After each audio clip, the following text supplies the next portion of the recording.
Les nouvelles technologies à présent avec vous, m'avez Clément mis un Le doute. Saffre.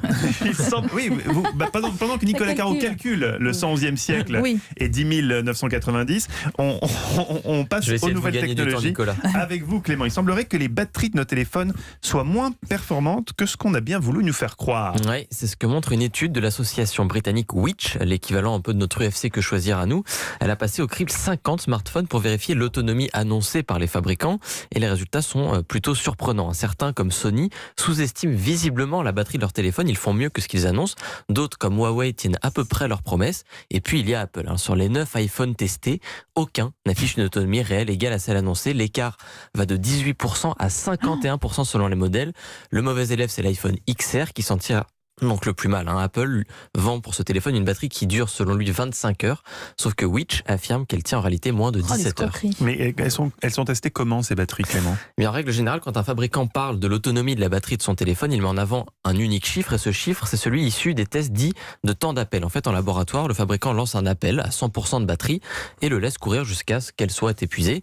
Ça lui donne un nombre d'heures qui, théoriquement, est la durée de vie de la batterie sur une journée avant la prochaine recharge. Alors, chaque fabricant a sa propre façon de tester. Par exemple, pendant l'appel, Apple connecte l'iPhone en Wi-Fi avec des écouteurs en Bluetooth. C'est censé rendre le test un peu plus réaliste, mais on voit bien que ça n'a pas grand-chose à voir quand même dans le fond avec ce que nous, on fait quand on utilise notre téléphone.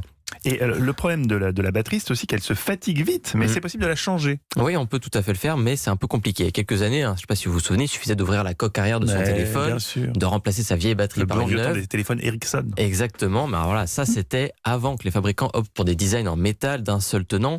Aujourd'hui, à moins d'être très très bricoleur et d'avoir un peu le goût du risque, il faut le dire, c'est impossible d'ouvrir son téléphone sans risquer de le casser, et au prix que ça coûte, on ne va pas faire ça.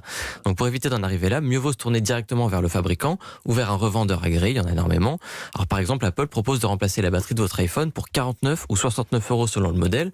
C'est gratuit si vous êtes encore sous garantie. Par exemple, si vous avez un Samsung, il vous en coûtera par contre un petit peu plus cher, 75 euros.